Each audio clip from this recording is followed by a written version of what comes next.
Good morning, everyone. Good morning.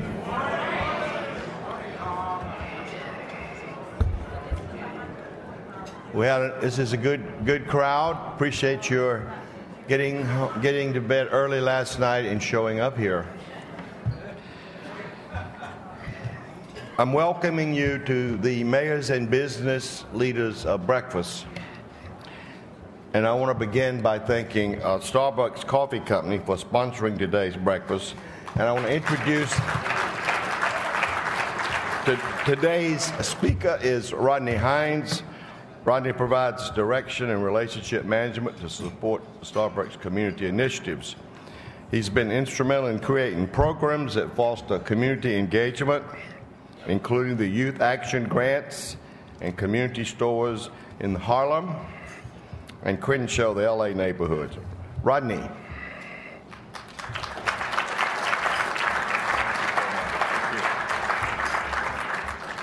Good morning. I'm just recently into my 40s and I'm still getting used to reading glasses, so bear with me here. Sorry.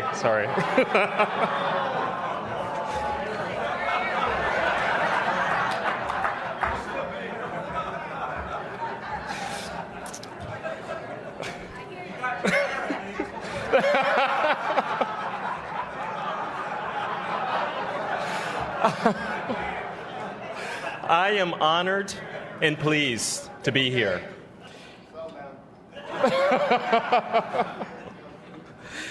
And it is a privilege to have Starbucks here supporting this important meeting. Like all of you, Starbucks is committed to helping communities thrive. And I want to share with you the work that we're doing in communities across the U.S. and other parts of the world.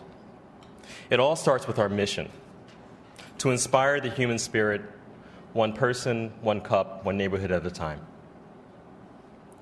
The next slide.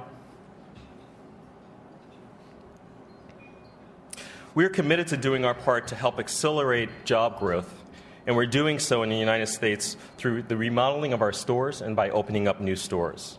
With that, we're looking at creating thousands of new jobs. However, we recognize that during this time of crisis, it is critical that we really are mindful of what more we can do and what more we should be doing.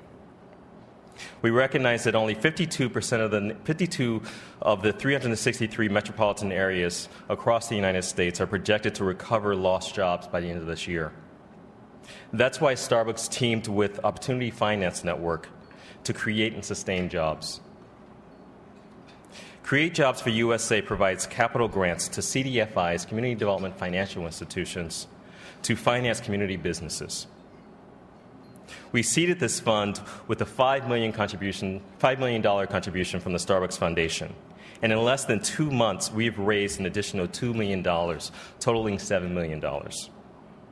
Donors who contribute $5 or more receive this red, white, and blue indivisible wristband. And I think you all have them at your tables. 100% of the contributions are pooled and awarded to small and community businesses across the United States in major cities and rural towns. Because every $5 is invested can be leveraged sevenfold, this equals $35 in loans. This effort so far has raised, with that sort of leveraging of dollars, the effort so far has raised nearly $50 million. And we're doing this to support small family-owned businesses, including electrical engineering and construction companies, restaurants and bike shops, community businesses in underserved neighborhoods that provide vital services, including health centers, charter schools, low-income and elderly housing. And these loans are being used to help get new businesses off the ground and to expand existing successful businesses. The last slide.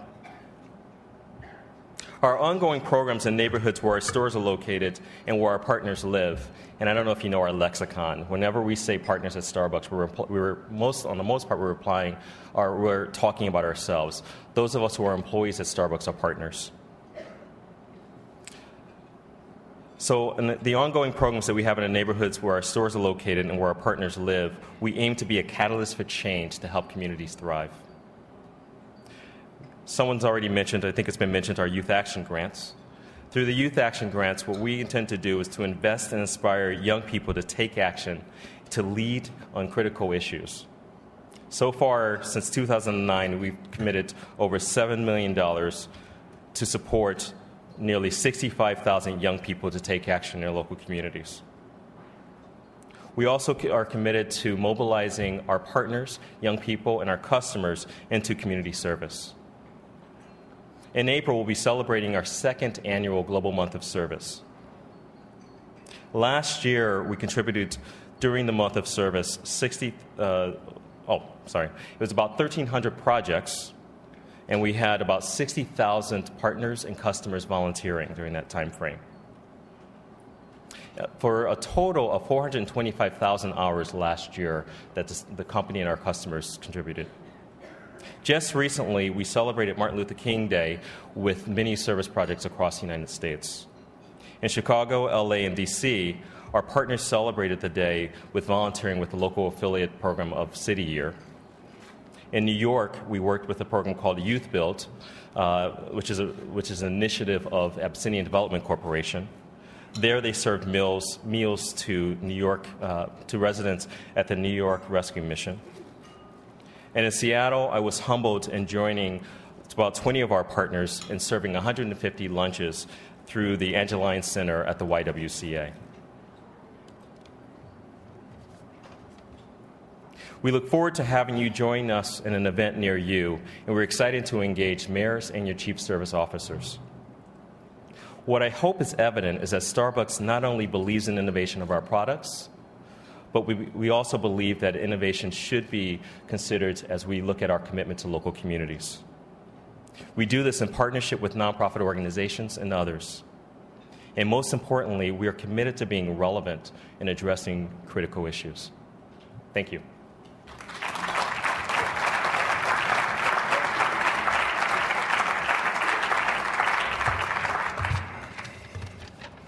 Thank you, Rodney.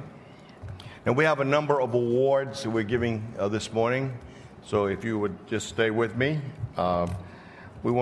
This is the DollarWise Awards, Financial Literacy Awards that we have.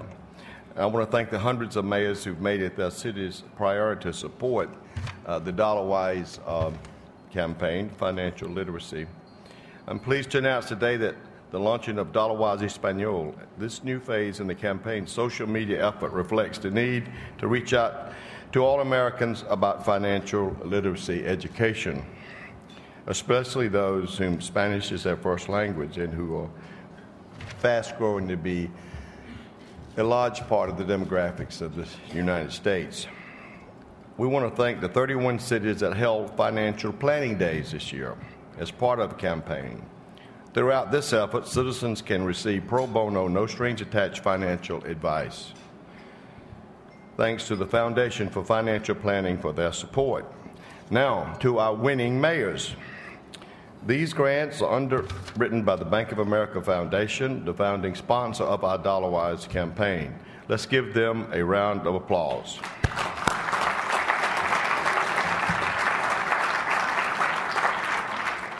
How we doing, Dave? If you have information about these awards, Dave Gatton on our staff heads it up. We first want to announce our Summer Youth Campaign winners, and mayors receiving these grants will come up after the plenary session to receive the award and take a photo. The goal of the DollarWise Summer Youth Campaign is to encourage every city to incorporate financial education in the summer youth job programs, so that our kids learn how to wisely spend and save their paychecks. I'd like to get some of my grandkids involved. The 2012 DollarWise Summer Youth Campaign grant winners are Mayor Teresa Thomason, the City of Columbus, Georgia, Mayor Dave Benning of the City of Detroit, Mayor Alvin Brown in the City of Jacksonville, and Mayor Mitch Landrieu of New Orleans. Let me ask Mr. Win Lum from the Bank of America to join me for these presentations. Is he here? Good.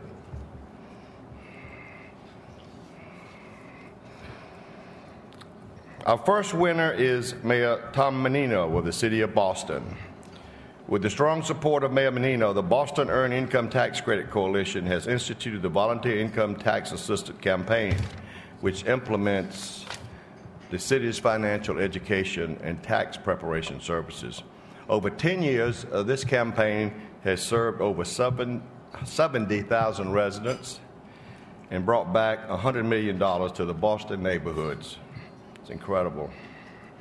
Dollar-wise funds will help Mayor Menino and Boston reach thousands of low-income individuals. Mayor Menino, congratulations. Mayor Menino here.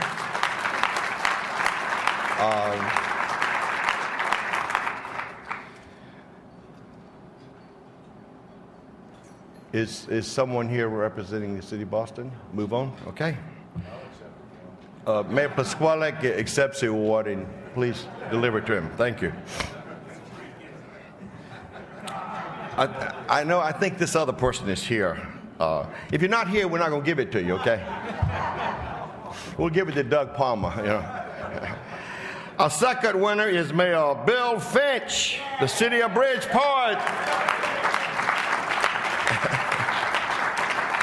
With strong support of Mayor Finch, Bridgeport participates in sponsoring regional financial literacy fairs, which provides hands-on financial educations to the region students.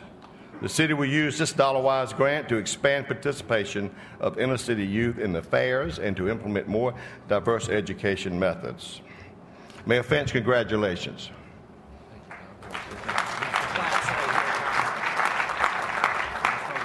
Okay.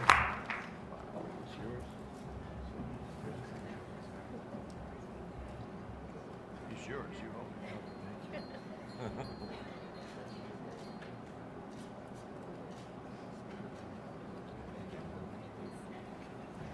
Thanks, Tom, and thanks to all of you here today. You know, I love the U.S. Conference of Mayors. It's one of the most gratifying experiences of belonging to an organization that I've ever had. In truly a bipartisan fashion, we talk about all the things that irk us, all the things that we love, and all the things that we know we can make a difference in people's everyday lives. And it's so refreshing, it recharges me every time I come here. And I just want to say thank you on behalf of the city of Bridgeport, acknowledge Alexandra McGoldrick, who put this whole thing together. We were preyed upon, as many of you were, during this mortgage crisis.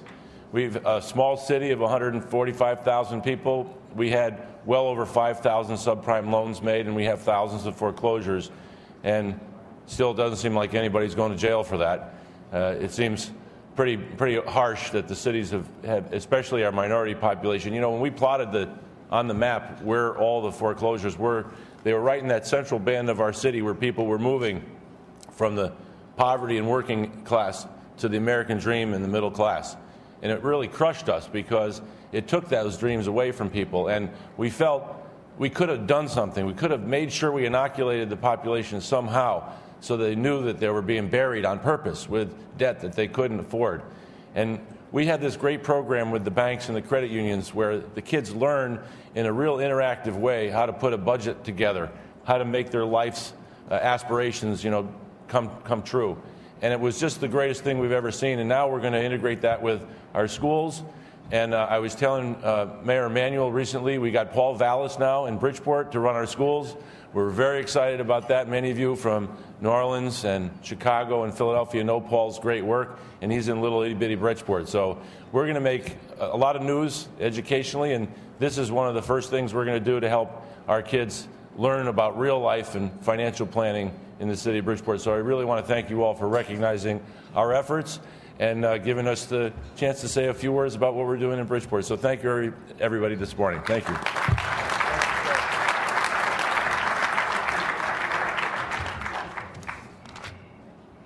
Our third winner is Mayor Tom Barrett, City of Milwaukee. Mayor Barrett has thrown his full support behind a partnership between the City of Milwaukee, the Housing Authority, and the Wisconsin Women's Business Initiative Corporation to create a financial and awareness program.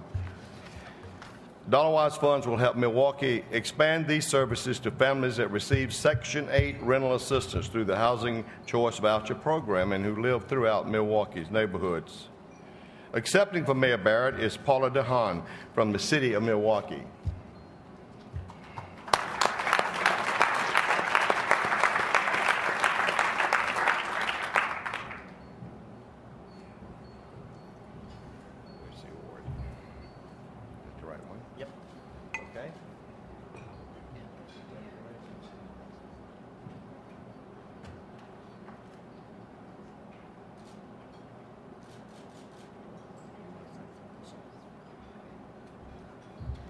Good morning or afternoon. I just want to say this was my first trip here for U.S. Conference of Mayors, and it's been an amazing experience. You guys are a really great community. And on behalf of Mayor Barrett and the City of Milwaukee, I just want to thank the U.S. Conference of Mayors, not only for the hospitality, but also for the grant. We're really excited to help our community learn more about financial opportunities and issues. Thank you.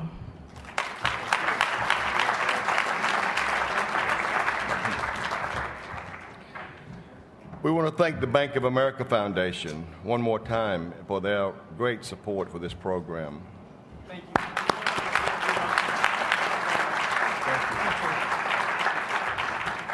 you. Okay, so let's continue this exciting program.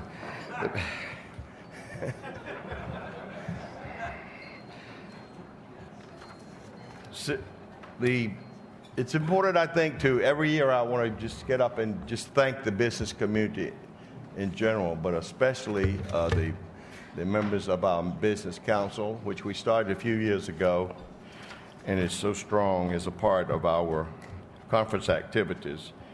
We're depending on the private sector more and more because, as most of you know, the federal money ain't coming like it used to.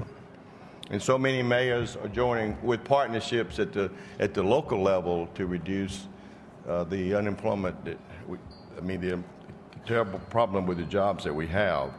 So, as Mayor Villaraigosa has said, while Washington is asleep, mayors are out there doing it every day. And so many times we hear in our other meetings how you're doing it with the private sector. And we want to continue these relationships we have. I'd like to recognize 15 new Business Council members at this time and ask them to stand, if present. American Chemistry Council, American Petroleum Institute, Constellation New Energy, General Motors Company, Heritage Consulting Group, HomeAway Inc., Las Vegas Convention and Visitors Authority, Merge Healthcare, the Scotts Miracle-Gro Company, the Service Employees International Union, Solutions for Life, the Unisys Corporation, United Healthcare, Visa Inc.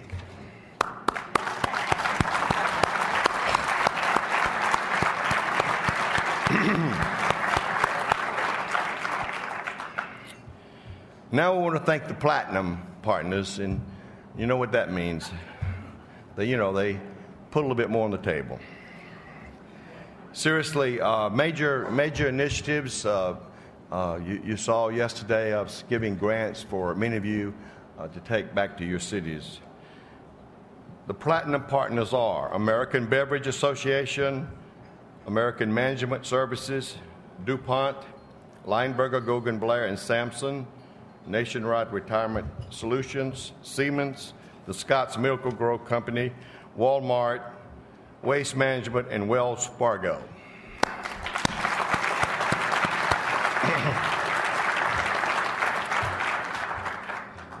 I mentioned earlier how we started this Business Council just a few years ago. Today we have 112 members. We're very proud of that. They cut across industry sectors. 23 companies have supported the Mayor's Business Council for 10 straight years, and these companies are noted on the Business Council membership cards that are on each of the tables. So I would just want to give a big round of hand for people that have been with us for 10 years, and I'm looking forward to another 10.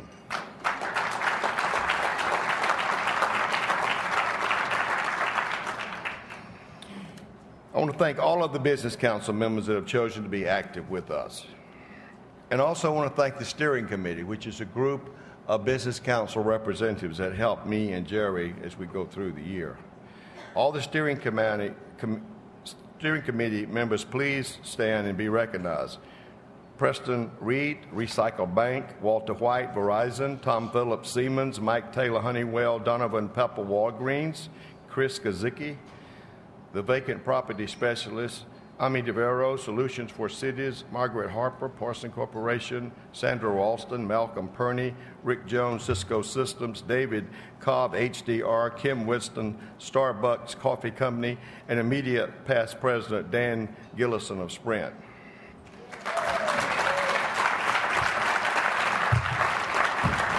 I'd like now to introduce our steering co-chairs and have them make a few brief remarks. First is HDR's Vice President, David Cobb. Thank you very much. It's such an honor to be here. In my 30 years of working in politics and policy, the best job I ever had was working for Mayor Richard Riordan when he was mayor of Los Angeles for 2.5 years. I really enjoyed it so much, and it means so much to be here as part of the Council of Mayors. On behalf of the 7,800 employees of HDR, we are an employee-owned company, architects, engineers, scientists, planners, and staff, we want to thank the mayors for their service. We know that it requires so much sacrifice for your families, for you personally, to be mayors, and we appreciate your leadership so very much. I wish that Mayor Villaraigosa were here. I just want to give him a brief shout out.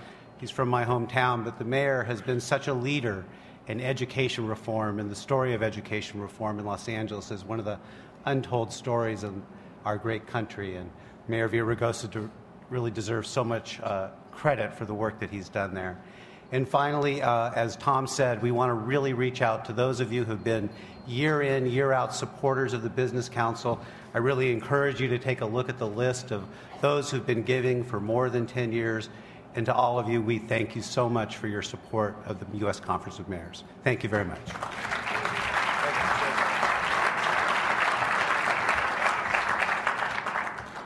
Next is Co-Chair Kim Winston, Senior Management of Government and Civic Affairs at Starbucks. Kim?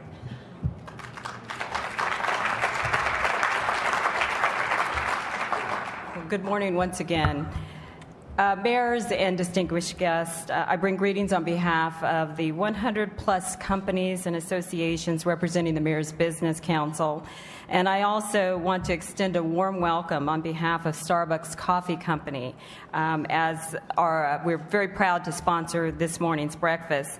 I also want to briefly acknowledge my colleagues who are here in the audience, Shannon Boldajar and Stacy Crum, both who are seated there at the table, and they can wave their hands. So if you have any questions about Starbucks, you need a store in your community, see any of us. Well, the Business Council is pleased to be a partner of this esteemed conference, and for nearly 15 years, the Mayors Business Council has partnered with mayors to offer innovative services and solutions to our nation's cities. On page 6 of your program, and also before you, Tom identified the list of 23 companies that have supported the Mayors Business Council for over a decade, 7 of which are charter members of this council. And I want to especially thank these companies, but also all member companies, for their unwavering commitment and support to the council. I also want to offer my personal thanks to members of the Mayors Business Council Steering Committee. This special group of members serve as ambassadors for our council, and they are eager to support not only mayors but also peers in the business community. I would like to ask our steering committee members once again just to raise your hands who are present, and feel free to call on any of us if you have questions about the council. I'm also excited to be supported by our newest co-chair, David Cobb. And as you can see, David is a consummate professional and a longtime friend of mayors. So, David, thank you for extending your time and talent to support the council.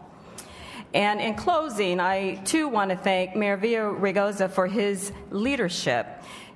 He has always been a very strong ally to the business community. We enjoy the opportunity to work with him and all mayors of the U.S. Conference of Mayors, and I especially want to thank Tom Cochran, Jerry Powell, Judy Reed, and the entire body of talented professionals at the U.S. Conference of Mayors for their ongoing support of the Mayors Business Council. Thank you all, and safe travels to your home destinations. Okay, we're gonna change it up a little bit and remind everyone that 4 days before Father's Day, you will be in Orlando, Florida, right, for our annual meeting. And we have the mayor, who's doing come on up, Mayor. Mayor Dyer is doing a great job in getting ready. We are planning a big meeting there. It's an election year, and we expect the president to be there and whoever they choose to be there also. So we want to welcome our host, Mayor, and we're looking forward to it, Mayor. Thank you, Tom.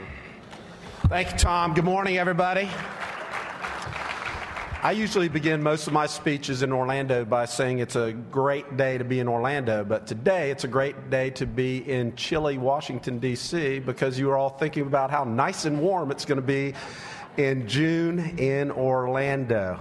I had the opportunity to travel with the president yesterday, first trip on Air Force One. It was pretty cool, I got to tell you. And one of the messages he delivered in Orlando was that we are a nation of iconic cities. And I'm very proud and excited to be able to invite you to my iconic city in June. Tom asked me, what are the dates again? And I said, I don't know. It's the 4 days before Father's Day. I know that. So whatever those dates are in June. I'm also excited to welcome your families to come along with you. I had somebody in Baltimore tell me that they were bringing 22 members of their family, every grandkid they could find. And there is plenty of room at the Royal Pacifica for your extended family, and you can stay as long as you want before or after the conference. We had 51 million visitors in Orlando last year. It's the first community in our country to top 50 million. We're going to have 53 million. It's anticipated this year, so you're going to be part of that 53 million. And why do people come to Orlando? Theme parks, the best in the world. They come for sunshine and outdoor activities, shopping, as it turns out. We have pretty good shopping. But I think most people come to Orlando to make memories with their families, lifetime memories, and we've done pretty good advertising about that. But I do really encourage you to bring your families and make some memories. We have a booth outside at the very end down by the stairs, and it's manned by some folks from our Visitors Bureau. They'll help you plan your vacation or give you any information that you need. I don't want to tell you all the surprises we have in store for you, but if you have any Harry Potter fans in your family, we're going to have a little time with Harry Potter, and if you like going to theme parks and not standing in lines, you're going to have an opportunity to do that, and you're also going to have an opportunity to attend a private concert at the most advanced sports and entertainment arena in the entire world. Still working on who exactly that's going to be. It may be Tom singing, I'm not sure, but hopefully it will be somebody that's pretty good and for free. And then I want to show you the other side of our community. Most of you think of us in terms of tourism, but we're a very dynamic, vibrant community that's making our history. A little video that I want to show you. If you were up early in Baltimore, you've already seen it, but most people were sleeping in that morning in Baltimore. I don't remember how late that party went, but so I have a little preview. Now, the first face you're going to see in this video is Dwight Howard. So if there are basketball fans out there, yeah, okay, you know that there's a little drama going on with Dwight right now. And I checked this morning, and he still is a member of the Magic. And I'm going to let Antonio know if he's in an LA uniform in June, then his registration is revoked, and he's not going to be welcome in Orlando. Good timing, Antonio. So do not try to lure Dwight away. So I assume that the video is queued up, so let's roll that.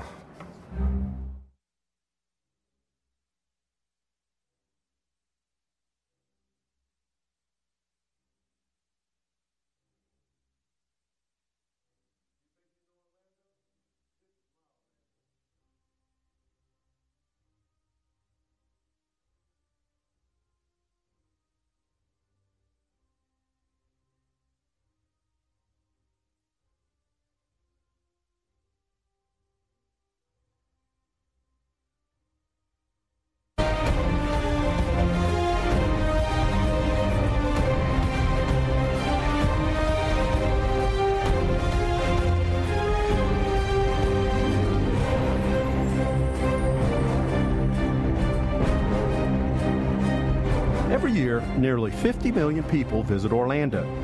They come to our city to make memories. They come to discover. They come for an experience they can't get anywhere else on earth. But our visitors are only half of Orlando's story. You see, Orlando isn't just the best place to visit. We also think it's the best place anywhere to live, work, and raise a family. I have the great privilege of serving as mayor of Orlando, and I'm excited to welcome America's mayors and their families to Orlando for the 2012 United States Conference of Mayors annual meeting.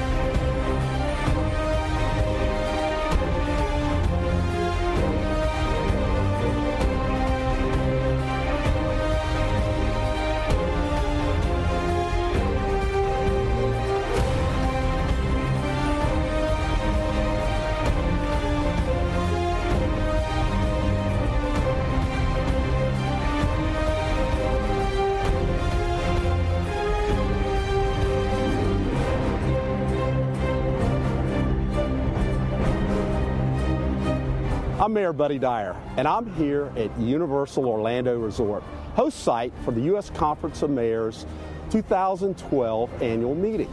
There's so much to do here, from the wizarding world of Harry Potter to all sorts of things for the little guys, and my personal favorite, the Simpsons ride.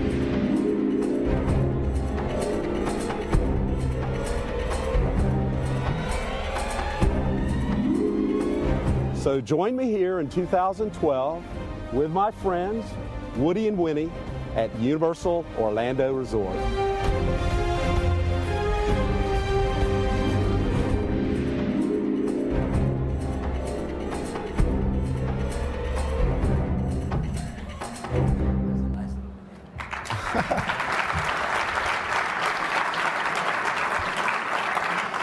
Okay, I forgot that scraggly beard was in there. We had a little playoff run last year, and the Magic all grew beards for the playoffs, so I grew one, and don't shake your head like that. And we got knocked out in the first round, and I had bought all this equipment to trim it with and everything, so I kept it for a couple months till I was at a fundraiser, and I was doing Q&A, and my wife stood up and said, "I have a question. When are you going to shave that nasty beard off?" So I shaved it off the next day. I look forward to seeing everybody in June. Thank you.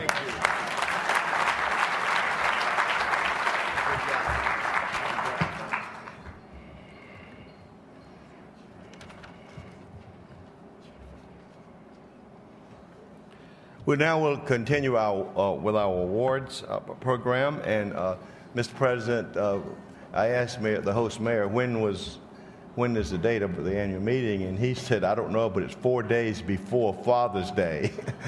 And we want to thank you for changing that. We have a rule that we should not meet on Father's Day, but we've been violating it, and we had some concern about it. So just to let all the mayors know that usually come to our meetings. This meeting will end on Saturday before Father's Day, not Monday after Father's Day. Our meetings usually end on Monday, so just make a note of that. Let's begin now with our Outstanding Achievement Awards. Our first award goes to American Water and the City of Elizabeth. Elizabeth Water and Wastewater Partnership.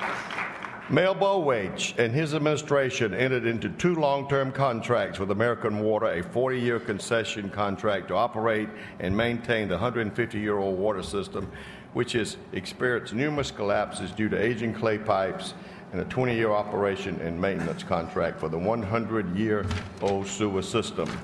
American Water guaranteed at least $58 million in improvements to Elizabeth's water infrastructure, initiated a maintenance program to improve service, and assumed all billing and collection functions. The contracts include approximately $50 million in concession payments to the city and an investment of $3 million to rehabilitate the brick sewer systems. Beyond the financial benefits to the city, the public-private partnership has allowed the administration to focus their attention on other priorities that are ongoing into Elizabeth's future. Accepting the awards is Mayor J. Christian Bowage.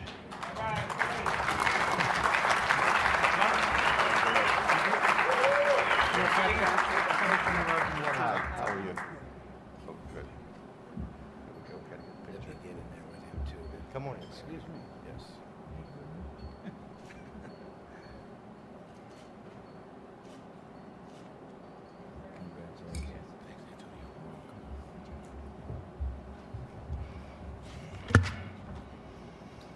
Our next winners are Waste Management in the City of Long Beach for the City of Long Beach Recycle Your Bike program, bicycle program. In spring 2010, the City of Long Beach, in coordinating with Waste Management and 6 local nonprofits, developed and launched Recycle Your Bicycle program that collected and repaired approximately 175 bikes for beneficial reuse in the community. The program promotes the city's bike community and alternative mobility policies, which also promotes reuse and landfill avoidance. Additionally, $5,725 was donated directly back to the community and the partner nonprofit agencies. As explained by Mayor Bob Foster, this innovative program is an excellent way to help Long Beach be even more sustainable, as well as benefiting our youth. We're encouraging alternative transportation, healthy lifestyles, and recycling through one amazing community program. Unfortunately, Long Beach Mayor Bob Foster could not be here, and we will accept on his behalf, along with Waste Management, Vice President of the Public Sector Solutions, Paul Bastono.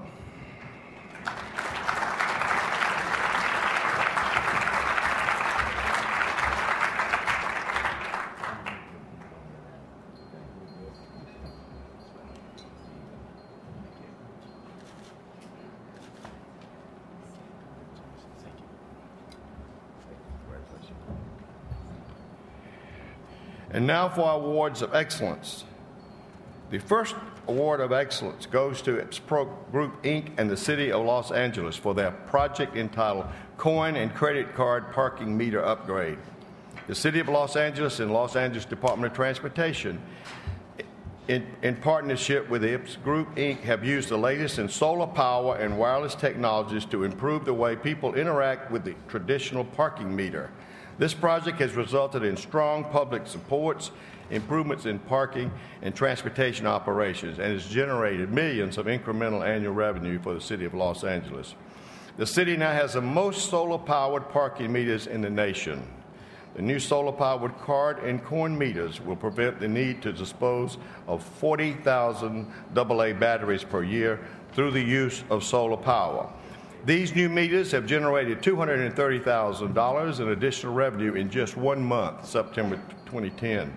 The agreement requires no capital outlay, guarantees net positive revenue, and provides for a portion of each lease payment to later be applied toward purchasing the meters. If the city opts to continue leasing, the city will own the meters after 3 years of lease payments. This project is expanded to include approximately 20,000 parking meter spaces in the City of Los Angeles and 50% of the 40,000 meters in the city. Accepting the award is Mayor Antonio Villaraigosa and David King, President and CEO of IPS Group, Inc. I get to go in the middle this time. Oh, you can give it to yourself.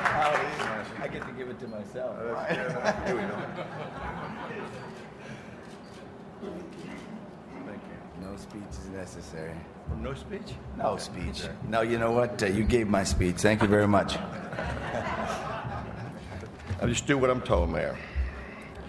The second award of excellence goes to Veolia Water North America and the City of New Orleans for their project entitled City of New Orleans Project. The below sea level City of New Orleans is in an area where hurricanes are a recurring problem. This is not an ordinary city with ordinary environmental issues, as we know. In fact, the city's unique features provide a constant environmental challenge to those tasked with protecting the water quality throughout the city. In 1992, the Sewage and Water Board of New Orleans entered into a public-private partnership with Veolia Water. Today, the partnership represents one of the largest wastewater treatment operations under contract in the United States. After Hurricane Katrina, Veolia Water and the city worked together to protect the natural resources of the Gulf Coast region and the city's infrastructure assets. The partnership quickly returned to sewage treatment and to meet EPA's tight deadline. The city and Veolia Water recently undertook a project using incinerator ash as an industrial fill, contributing to New Orleans' natural landscape and saving the waste from landfills, saving the city $158,000 to date. Since the inception of the contract, Veolia Water has worked with S&WB to generate $26 million to overall savings for our residents. Accepting the award is New Orleans Deputy Mayor and Chief of Staff Judy Morris and David Goddess, Executive Director of President of Veolia Water North America.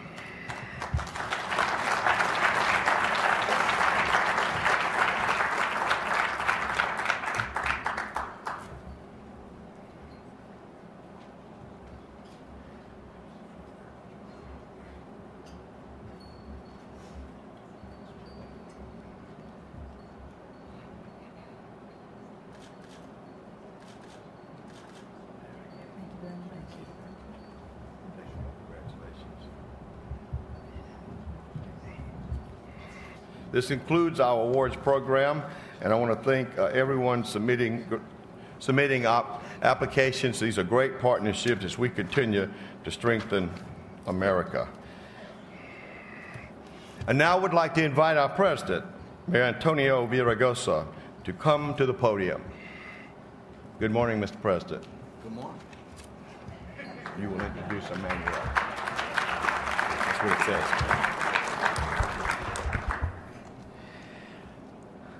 Did you enjoy last night? No, I can't. Did you enjoy last night? All right. I could see you're still thinking about last night. You just got in. As I said yesterday, this has been one of our most successful conferences, and I'm excited that we get the opportunity to hear from a mayor who's making news, who's brought with him a great deal of experience as a activist and then as a congressman, as the chief of staff to President Obama, and now as the mayor of the great city of Chicago. We all know and love Richie Daley, and there aren't a whole lot of mayors quite like Richie Daley, who gave everything to the city of Chicago. But I'll tell you, Ram is tour de force. He's one of those people that work 24/7. He's got an idea and he runs with it. And coming from Chicago, it means a whole lot. So help me in welcoming the great new mayor from Chicago, Rahm Emanuel.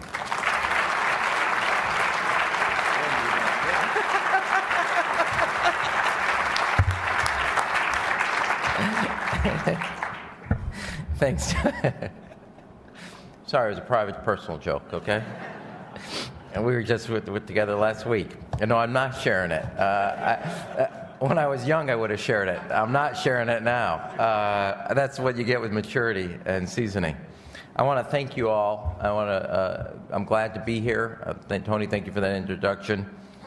I want to speak on something, as we met last week and discussed, on community colleges. We have a lot of focus here as mayors on our K through 12, which is appropriate, and all the type of reforms we're trying to bring and discuss.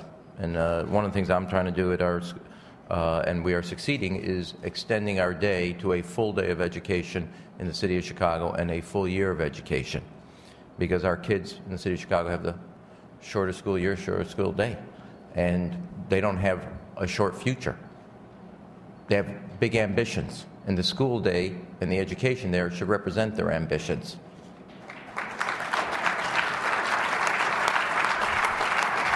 As I've always said, I know how the length of day and length of year works for all the adults.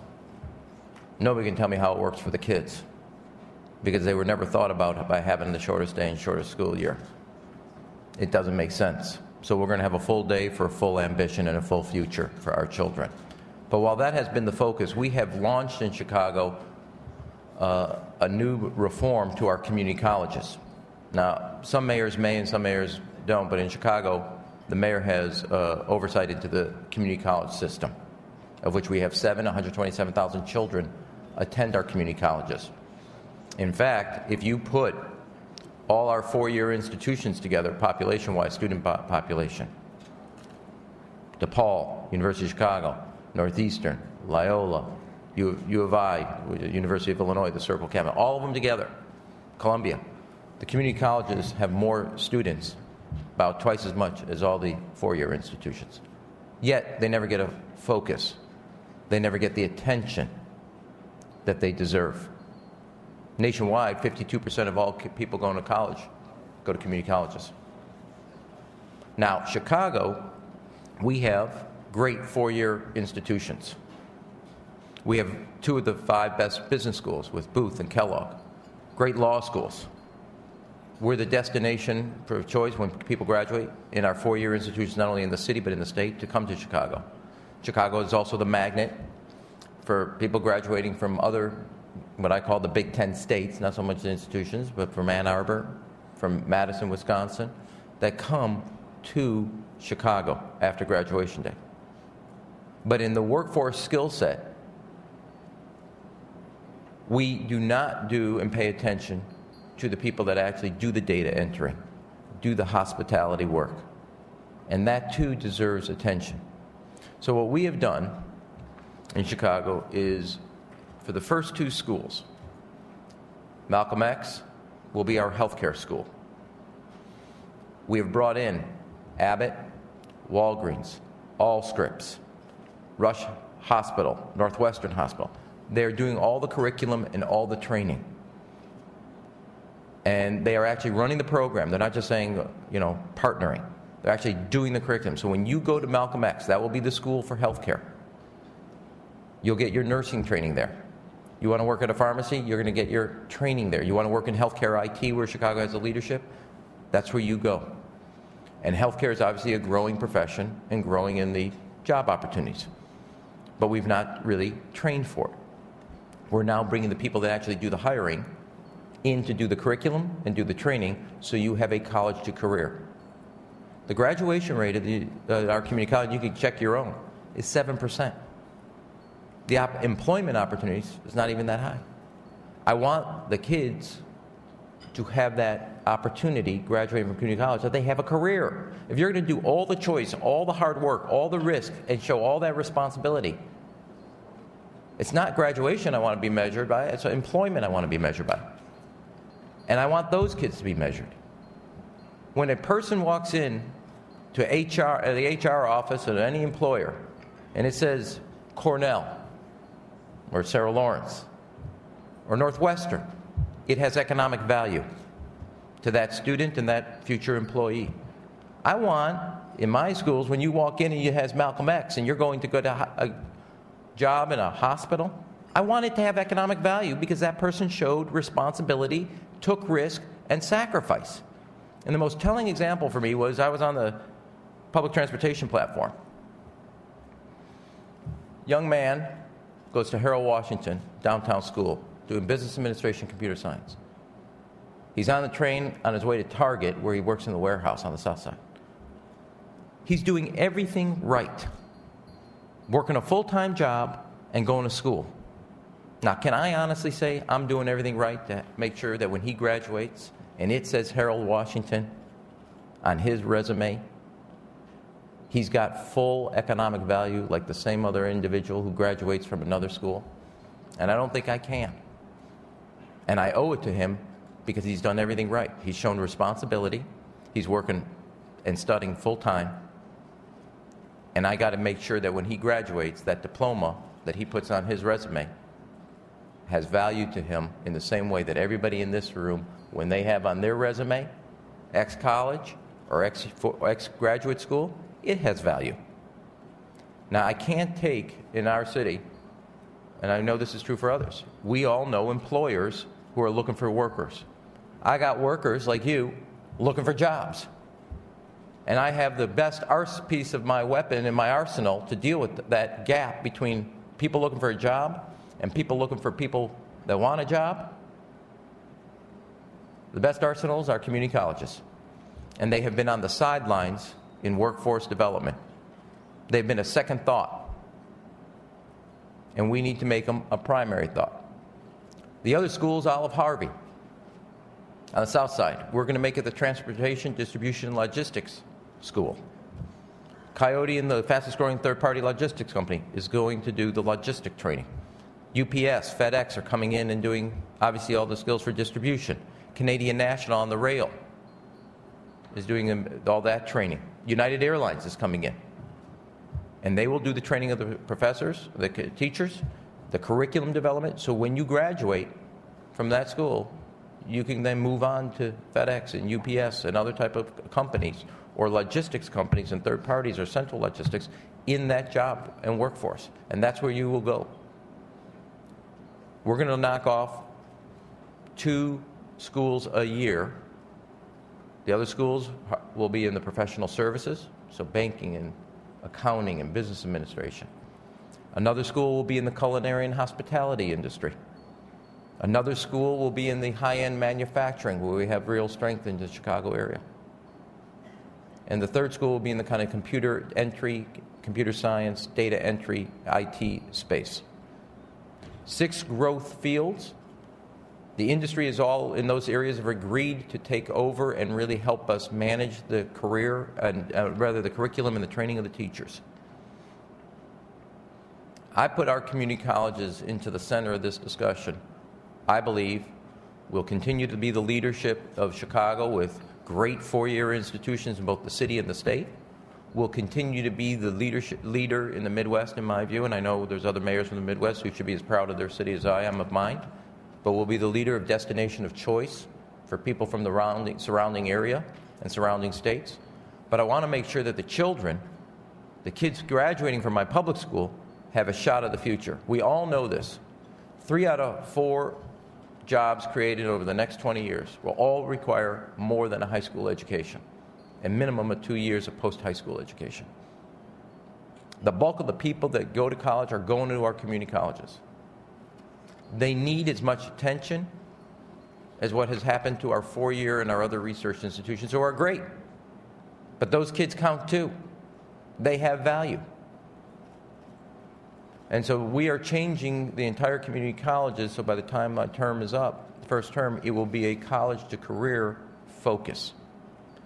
Getting away from doing what I think has not had the economic impact or value for the graduates, that the ability to have an employment and a job at the back end of your graduation and have real transformative impact on the economy.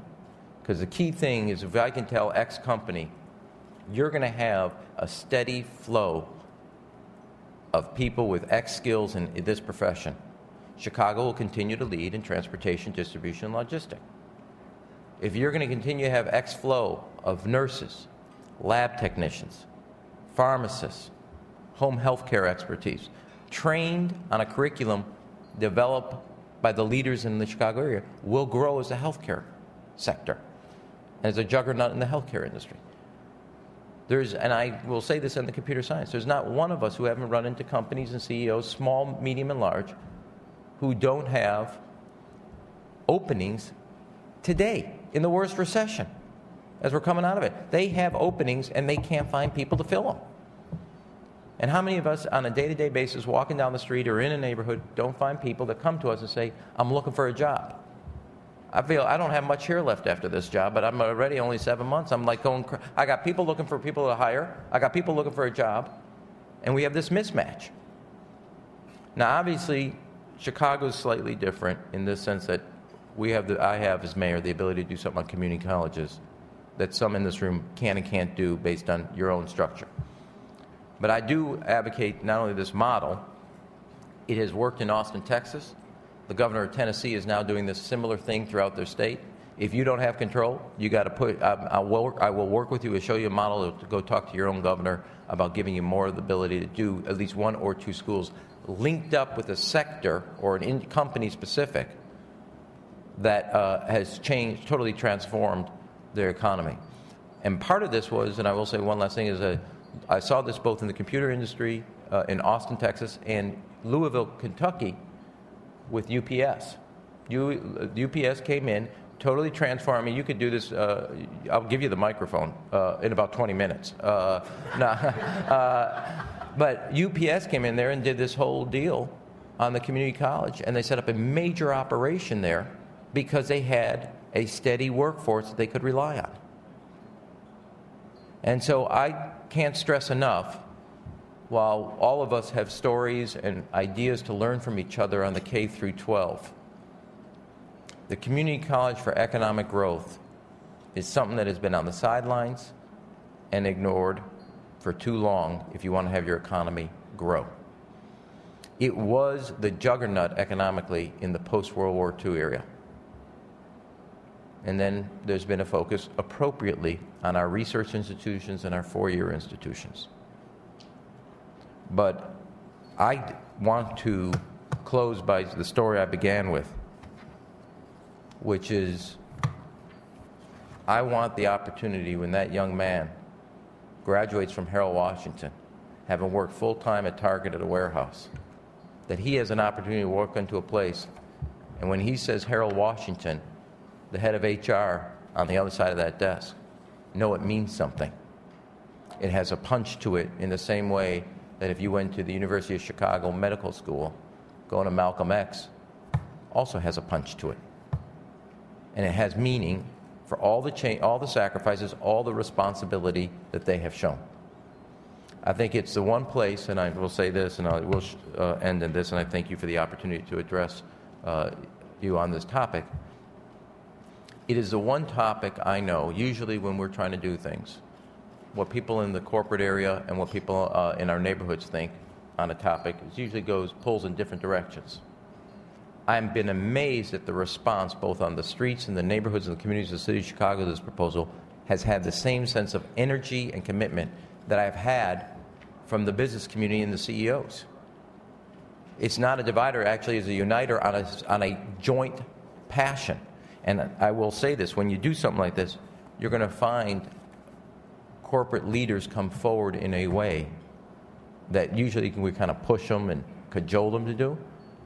I'm actually, my problem now is the system trying to absorb all the enthusiasm coming out of the corporate world in the greater part of the city of Chicago, big, small, and large. And why? It makes sense because we've aligned our interests with their bottom line. And when that happens, you can make some beautiful music. And so I want to thank you again, laying out and offer our model. We're going to kind of have fits and starts. We're going to figure out, we're going to make mistakes along the way. But Austin, Texas, Louisville, Kentucky, Tennessee have all kind of broached on this and have done different things that we have learned along the way to turn out, as eventually when we're done after 4 years, the entire system of the 6 schools in the city of Chicago, we have 7. 6 schools will all go into professional college for career in sectors that are our growth engines for Chicago's economic future and job creation. Thank you very much.